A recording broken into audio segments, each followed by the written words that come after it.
What's going on, everyone? Welcome back to the show.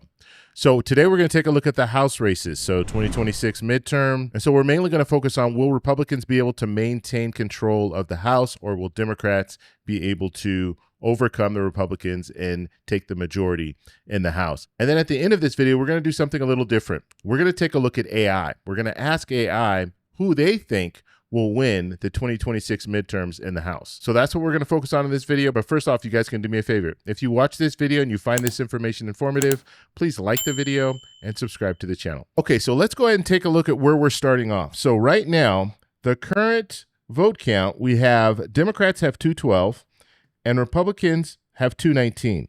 Now we do have 4 seats that are vacant. One of those seats will probably go to Republicans. And so once they do the special election, we should be looking at a number at 220.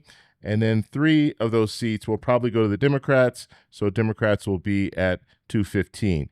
So realistically, we'll have 220, 215. And in this scenario, in order for Democrats to take back the House, they're going to need 3 seats. So they'll have 218. So whoever has 218 has the majority. And so that's what we're looking at, just 3 seats. So that's not much. And when we start looking at history, we're going to take a look at the history of past elections and past midterms, and you'll see that Democrats do have an advantage just based on the history. And let me show you what I'm talking about here. If we go back and we're looking at this map, now the minuses, these are seats that they lost during the midterm. Okay, so 47 seats they lost during the midterms, 12 seats they lost during the midterms, the Ford administration, 45 seats they lost, Carter administration, 15 seats they lost, and Reagan administration, 26 seats they lost in the midterm, and then Reagan's second term was 5 seats they lost, and then H.W. Bush lost 7 seats, and then Clinton here lost 54 seats. So that was a red wave in that scenario. And then Clinton here, he gained 5 seats. Now, this was during the Monica Lewinsky situation where they were trying to impeach the president, and that got a lot of backlash. And the American people looked at that, and they didn't like that. And so the Democrats were able to gain 5 seats there. And then we have George W. Bush. He was able to gain 8 seats. That was during the Iraq War. That was after 9/11. And so we had everybody rallied around the president at that time.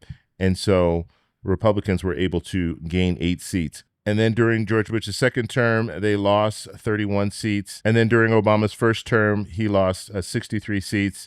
And then second term lost 13 seats. And then Trump lost 41 seats. And then Biden lost 9 seats. And so if we use that same pattern that we've been seeing over the history since 1966, Democrats should be able to take over the House in the midterm. Now, could we see a significant event that causes that to change? Absolutely. Could we see a war? We could see that. We could see a scandal where maybe the American people will rally around Trump after a scandal. We could see that as well. So we don't know exactly, but just based on the history, if you take out just those two midterm elections where we did see war and we did see the impeachment, Democrats stand a good chance of taking back the House. Okay, so let's see what AI says about this. So what I asked AI, I said, can you give me an unbiased analysis using the latest polling to predict who is going to win, Democrats or Republicans, when it comes to the House? Okay, so this is the breakdown here. Democrats, 224. That's the prediction. Republicans, 211. So Democrats would take back control of the House. And then this is plus minus 4 for both.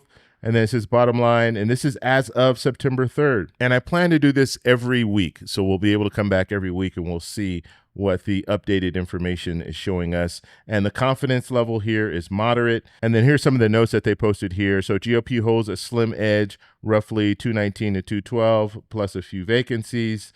So only a small net shift is needed to flip control. And we know Democrats only need 3 seats. So if they can win 3 seats, 3 seats, then they will take back control. And then here it says generic ballot. It says RCP 2028, generic congressional ballot shows Democrats plus minus 5 on average historically enough. So basically they're just saying that they're enough, just historically there'll be enough for the Democrats to take back control. And so here they're giving you some of the expert ratings. And so they're showing you the sources. So Cook, Sabato, and then Inside Elections. And then they talk here about the midterm effect. And we talked a little bit about this, but Sabato's board model notes that the midterms under the president's party, GOP, in 2025 often tilt against the White House, and when paired with the Democratic lead in the generic ballot, Democrats have a strong chance to retake the House. And so this is exactly what we've been talking about. Democrats do have an advantage when it comes to the House. Now, I know you're hearing a lot about redistricting and all, Texas is doing their thing, and now California is doing their thing, and some other states are probably going to follow suit. I think ultimately it's all going to balance out, because in Texas they'll do one thing, and then Democrats in California will do something, and then the Democrats in New Jersey or wherever else they do redistricting. They're all going to do things, but ultimately I don't think Democrats or Republicans are going to be able to gain a huge advantage as a result of this. One thing that we should be watching: inflation.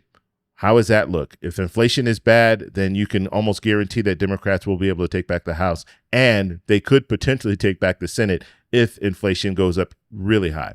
So we can look at that. And then another thing is the job approval of the president. If the president he drops below, right now he's in the 40s, if he drops down into the 30s, then we'll definitely see Democrats take back control, because the American people will look at the president and they're going to blame the president for the problems that we're facing, and they're going to vote for the other party as a result of that.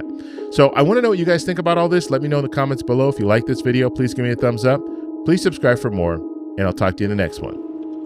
Bye. So that's all we have for this video. Make sure if you guys want to send me an email, you can do that, david@thetecshow.com. Like the video, subscribe for more, and check out these videos over here for some more great content. Talk to you later. Bye.